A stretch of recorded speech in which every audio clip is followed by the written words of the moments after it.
부탁드립니다. 오늘의 사연 시작하겠습니다. 안녕하세요. 결혼한 지 4년 차의 30대 여성이에요.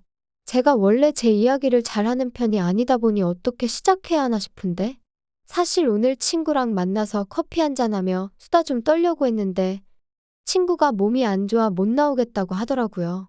저는 이미 집에서 나왔는데 말이죠. 다시 들어가자니 모처럼 차려입고 나온 게 아깝기도 하고 그래서 집에서 조금 떨어진 곳에 있는 조용한 카페에 왔어요. 그리고 뭘 할까 고민하다 이렇게 익명의 힘을 빌려 얼마 전까지 어머님과 겪었던 갈등을 한번 적어볼까 해요. 지금은 어느 정도 상황이 정리되었긴 하지만요. 아무튼 가벼운 마음으로 들어주시면 감사하겠습니다. 이렇게 말하면 좀 철없게 들릴 것도 같은데 20대 때는 당연히 30대에는 결혼해 있을 줄 알았고 30이 넘은 직후에도 마음만 먹으면 금방이고 할 수 있을 줄 알았어요. 그런데 34이 넘어가고 주변을 둘러보니 어느새 대부분의 친구들은 다 결혼했고 심지어 아이도 한둘은 있는 거예요. 그리고 그제서야 제가 너무 안일했구나 싶으면서 그때부턴 빨리 결혼해야겠다는 마음으로 소개팅을 하기 시작했는데 인연을 만난다는 게 밀린 숙제하듯 몰아서 한다고 되는 일이 아니더라고요. 그래서 결국 1년 정도 지난 후에는 한마디로 에라 모르겠다 어떻게든 되겠지 하고 마음을 접으려고 했거든요. 그런데 딱 그 시기에 아는 언니가 자기 후배라며 한번 만나보라고 지금의 남편을 소개시켜주대요. 정말 괜찮은 사람이라고 자기를 한번 믿어보라며 말이죠. 그래서 마지막이다 생각하고 나간 자리였습니다. 그리고 참 웃긴 게 그때는 이미 제가 결혼에 대해서는 열정이랄까 그런 게 어느 정도 식은 상황이었다 보니 첫 만남인데도 불구하고 긴장이 된다거나 그런 게 없더라고요. 말도 술술 잘 나오고. 그리고 남편이 말하길 자기도 원래 낯을 꾀가리는 성격이라 걱정이 많았는데 제가 너무 편하게 대해주니까 좋았다나요? 아무튼 첫 만남이 그렇게 된 거였고 이후로는 누가 먼저랄 것 없이 연락을 주고받다가 자연스럽게 연인 사이로 발전하게 되었죠. 둘 다 나이가 적지 않다 보니 확신이 있는데 못하러 시간을 끄냐며 알게 된 지 1년 3개월 만에 결혼도 했고요. 하지만 남편과의 결혼 생활은 생각만큼 쉽지만은 않았습니다. 그건 바로 끝도 없이 무언가를 바라시는 시부모님과 그런 시부모님께 딱 잘라 입장을 밝히지 못하는 남편의 우유부단한 성격 때문이었죠. 일단 저는 결혼 전에 시부모님하고는 딱 2번 만난 게 전부였어요. 그리고 그 2번마저도 처음 결혼 허락을 받기 위해 시댁에 인사를 드리러 갔던 날과 상견례 날이었다 보니 솔직히 시부모님이 어떤 분들인지 파악할 여유 따위는 없었거든요. 그런데 막상 식을 올리고 나니까 시부모님과 친정부모님은 왜 이렇게 다른 건지 사실 경제적인 부분이라던가 그런 것만 놓고 보자면 시댁이나 친정이나 큰 차이는 없었거든요. 그런데 예를 들어 식당에 간다고 하면 시부모님은 당연히 저희 부부가 산다고 생각하시는 반면 친정에서는 저희 자리 잡을 때까진 그래도 부모 그늘 아래 있다고 생각하라며 친정부모님이 먼저 내주시고 어디 장을 보러 가도 시부모님은 당연히 저희가 시부모님 몫까지 계산해줘야 한다고 생각하시는 반면 친정부모님은 그동안 먹고 싶었는데 비싸서 못 산 거 있음 지금 사라고 해주시고 솔직히 엄청 큰 단위의 돈이 오가는 건 아니었지만 그래도 그럴 때마다 얼마나 기분이 상하던지요. 하지만 이런 이유로 저와 어머님의 관계가 이렇게나 최악으로 치닫게 된 것은 아니에요. 결정적인 이유는 지난해 하나뿐인 제 동생이 이혼을 하게 되었는데 도대체 저와 어머님 그리고 제 동생의 이혼이 무슨 상관일까 싶으시죠? 저도 제 동생이 이혼 소식을 알려왔을 때만 하더라도 그 일이 저한테까지 여파가 있을 거라곤 상상도 못했는걸요. 일단 제 동생 이야기를 해보자면 제 동생은 저와 달리 결혼을 일찍 했어요. 혼전 임신 그런 건 아니었고 당시 4년째 만나던 제부 쪽 아버님 그러니까 사돈어른 건강이 안 좋아지면서 그쪽에서 하루빨리 식을 올렸으면 했거든요.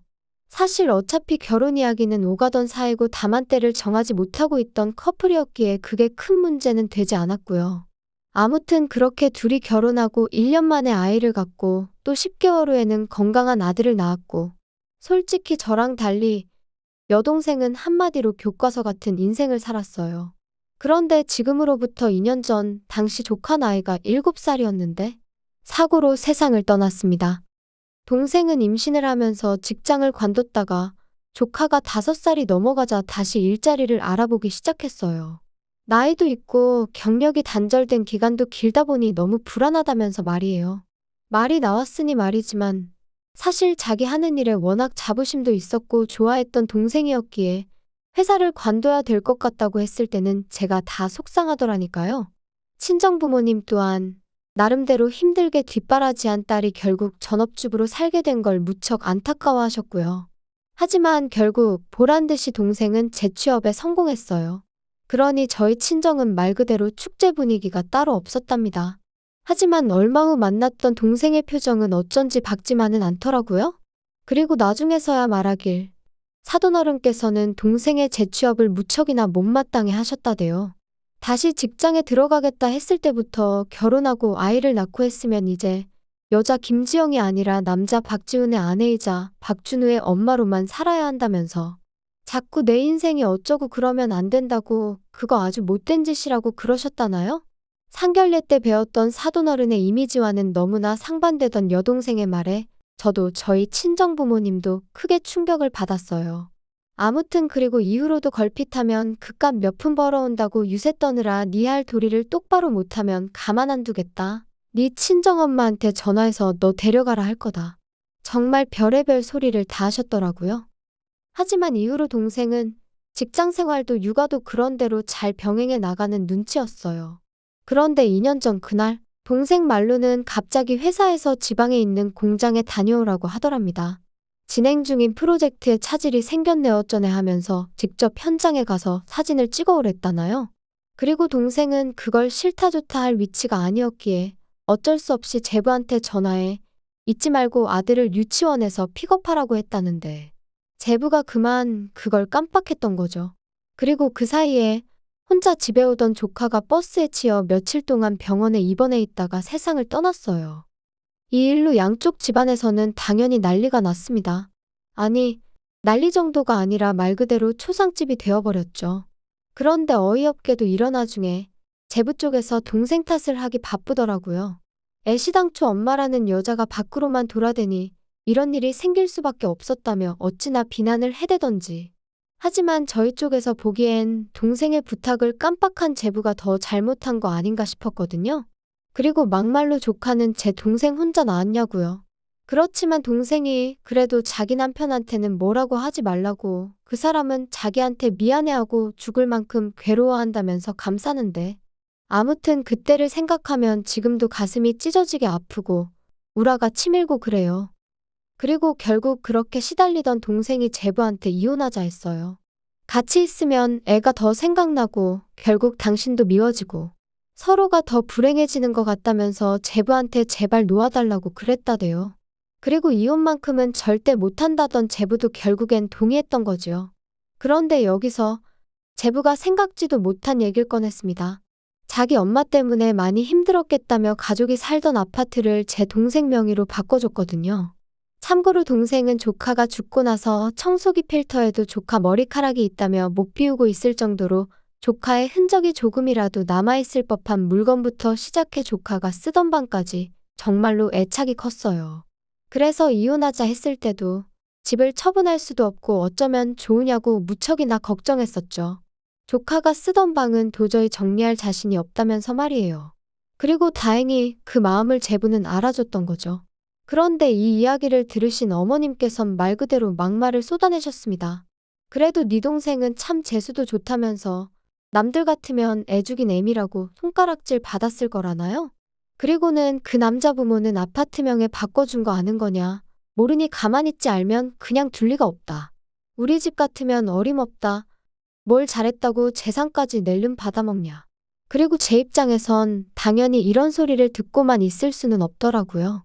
그래서 어머님한테 저희 친정일 가지고 이러쿵저러쿵 하지 마시라고 저도 한번 신우 얘기 가지고 막 떠들어 볼 거냐 그랬어요. 그리고 아파트를 받았다고 제 동생이 받은 상처가 아무는 거 아니다. 하지만 그나마 아파트줄 형편이라도 되는 집이니 얼마나 다행인지 모르겠다고. 까놓고 말해서 신우는 지금 이혼당하기라도 하면 집은커녕 차나 한 대 받을 수 있겠냐고요. 사실 저희 친정이 조카 장례 치르고 동생 이혼으로 시끄러웠던 동안 시댁이라고 아무 일도 없던 게 아니었어요.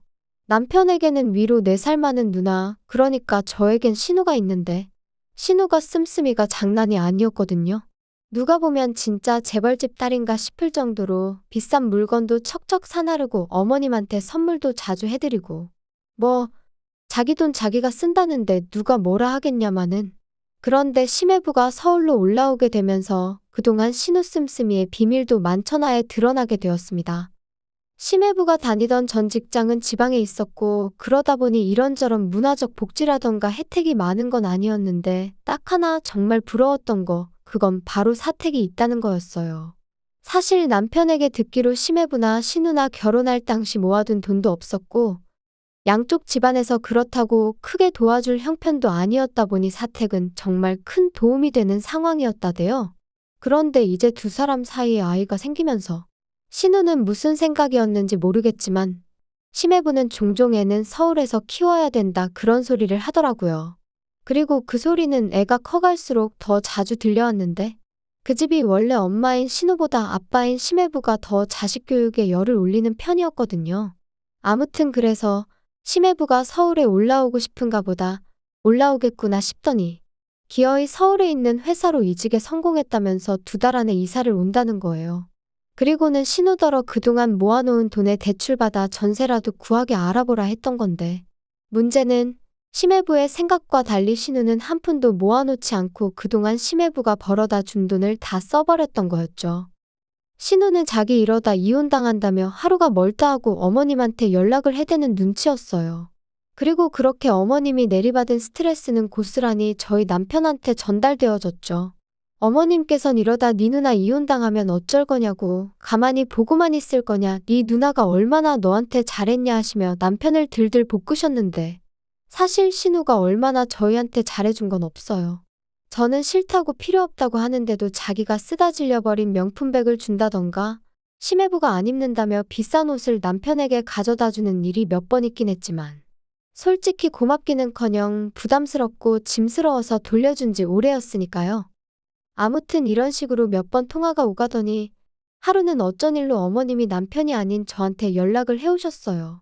그리고는 당신 아들하고는 대화가 안 통한다며 저랑 얘기를 하셔야겠다 하시더니 정말로 저희 집에 오셨습니다. 그리고 사람이 직감이라는 게 있으니까 잘은 몰라도 제가 듣고 싶은 소리는 아니겠구나 싶대요. 그래서 솔직히 뭔진 몰라도 일단 무조건 거절하겠다는 마음으로 어머님과 마주 앉았는데 어머님 말씀은 제 예상을 훨씬 뛰어넘는 것이었어요. 제 동생 이야기를 꺼내시면서 거기서 동생이 혼자 살지 않냐 하시더니 그러지 말고 그 집을 신우한테 잠깐이라도 내주면 안 되겠냐셨거든요. 어차피 제 동생은 이참에 친정에 가 있게 하라는 나름대로 대안까지 제시하시면서 말이죠. 어이가 없어서 제가 그게 말이 되냐 제발 상식선에서 얘기 좀 하시라고 화를 냈어요. 제 동생이 그냥 혼자 그 집에 살고 있는 게 아니고 상황이 상황인지라 그러고 있는 건데 하지만 이후로도 저는 도무지 화를 삭힐 수가 없어서 도대체 사람이 어떤 식으로 뒤틀리면 생각을 그런 식으로 할 수 있는 거냐고 따졌습니다. 그랬더니 어머님이 말씀하시길 죽은 사람 바짓가랭이 붙들고 늘어진다고 돌아오는 거 아니라면서 산 사람이라도 제대로 살아야 하지 않겠냐. 제 동생에게 있었던 일은 안타깝지만 신우까지 네 동생처럼 살았으면 좋겠는 건 아닐 거 아니냐. 네가 나서서 도와주지 않으면 네 신우 이혼당하게 생겼다. 저는 어머님한테 한마디만 더 하시라고 그럼 그땐 저도 가만 안 있겠다 했어요. 제 동생 일은 말 그대로 사고였지만 신우가 그렇게 생각 없이 돈 써댄 건 자기가 작정하고 한 일이니 비교할 바가 못 된다고. 그리고는 어머님도 신우한테 그렇게 받아쓰실 때 이런 날이 올 거 생각 못 하셨냐 받아쳤죠. 그랬더니 어머님이 지금 제가 당신을 취조하는 거냐며 소리를 지르시곤 아무튼 제 동생한테 말 잘하랍니다. 안 그러면 신우가 이혼당하기 전에 저부터 남편, 그러니까 어머님 아들하고 이혼하게 만들겠다면서 말이죠. 기도 안 차고 어이없는 어머님의 말씀에 신우한테 전화를 걸었어요. 왜냐하면 저는 적어도 어머님의 억지가 어머님 혼자만의 시나리오인지 아니면 신우랑 혹은 제 남편까지 같이 이야기가 된 건지 궁금했거든요. 이후로 몇 번의 신호음이 울리고 신우가 전화를 받았습니다. 안부를 묻는다던가 떠본다던가 그러고 싶은 마음도 아니었기에 단도직입적으로 물었어요. 어머님이 제 동생 집을 형님한테 내주라고 막무가내로 나오시던데 어떻게 생각하시냐고요? 그랬더니 신우가 말 나왔으니 자기도 한마디 하겠다면서. 요즘 저출산이라고 뉴스에서 매일 나오는 거 알지? 그러니까 나처럼 애 키우는 사람들이 존중받는 사회가 되어야 돼. 더 좋은 환경에 있어야 되고, 사회적인 배려가 필요하다니까? 그리고 우리 엄마나 내가 올케한테 바라는 것도 별거 없어. 솔직히 올케 동생은 이제 애도 없고, 집만 차지하고 있는 거잖아. 그거 사회적으로 되게 안 좋은 거다? 땅도 좁은데 왜 혼자서 그렇게 넓은 데를 차지하고 있냐 이거지. 이기적인 거 아니야? 그리고 내가 키우는 내 아들은 나만의 아들이 아니고 우리 모두의 아들이라니까? 나중에 내 아들이 자라서 세금 내고 하면 그걸로 우리가 받아 쓰는 거니까. 올케 동생도 마찬가지고. 그러니까 소중하게 돌봐줘야 하는데 살 집 하나 못 구해서 내가 이혼이라도 하게 되면 안 되지 않겠어? 무슨 개소리를 그렇게 정성스럽게 논리적인 척 하는지 정말 못 들어주겠더라고요. 그래서 제가 신우더러 형님 이야기 듣고 있으니 형님이 얼마나 멍청하고 뻔뻔한지 그건 확실히 알겠다면서 이혼하는 게 낫겠다고 했어요. 이혼하고 애는 심해부 혼자 키우는 게 애한테 훨씬 도움이 되겠다고요. 형님 같은 사람들 때문에 멀쩡한 애엄마들이 싸잡아서 욕을 먹는 거라고. 진짜 머리가 어떻게 된 거 아니냐고 그러곤 병원이나 가보라 했죠. 그리고 이 통화로 인해 다시 한번 시댁에서는 난리가 났어요. 당연히 신우는 제정신이고 저더러 미친 X라면서 말이죠. 화도 안 나더라고요. 다 그나물의 그 밥인 걸 알게 되었으니 어이만 없었달까요? 그리고 다행이라고 해야 할지 이런 와중에 저희 남편은 그래도 제 편이었어요. 아니, 솔직히 말하자면 제 편이라기보다는 적어도 어머님이나 신우 편은 안 들더라고요. 제가 그쪽 욕하면 자기가 생각해도 제정신이 아닌 것 같다며 한마디 덧붙여주긴 했고, 그렇지만 그렇다고 그쪽에다 대고 저한테 사과해라 어째라 그런 소리는 또 못하는. 그래서 솔직히 시댁이 재수없어서 남편하고도 이혼해버릴까 그 생각도 안 한 건 아니었는데 일단은 안 하려고요. 사실 남편을 너무 사랑해서 그런 것보다는 동생 일로 친정부모님 속이 얼마나 상하셨겠어요. 그런데 거기다 대고 저도 이혼하게 되었다 그런 말은 차마 못하겠습니다. 할 때 하더라도 지금은 아니다 그런 거지요. 그리고 한편 심해부가 결국 신우가 모아놓은 돈도 없고 심지어 절대 안 된다고 했는데 몰래몰래 골프까지 배워서 필드에 다닌 것도 알게 된 모양이에요. 역시나 예상대로 심해부 입에서 이혼 소리 나왔고 들리는 말로는 재산 빼돌린 걸로 신우랑 어머님을 고소할 거라던데 가족 사이에 가능한 이야기인지는 모르겠지만 어쨌든 볼만하겠다 싶어요. 남의 불행을 보고 즐거워하냐며 혹시 저를 욕하신다면 이건 불행이 아니에요. 자업자득이지요. 아무튼 지금 바라는 건 그저 아무쪼록 하루빨리 동생이 슬픔에서 벗어날 수 있었으면 좋겠다는 거예요. 그리고 남의 불행을 파헤치며 거기서 어떻게든 자기 입속을 차리려던 신우나 어머님한테는 어떤 식으로든 응당 대가를 치르게 될 거라는 말밖에는 할 말이 없네요.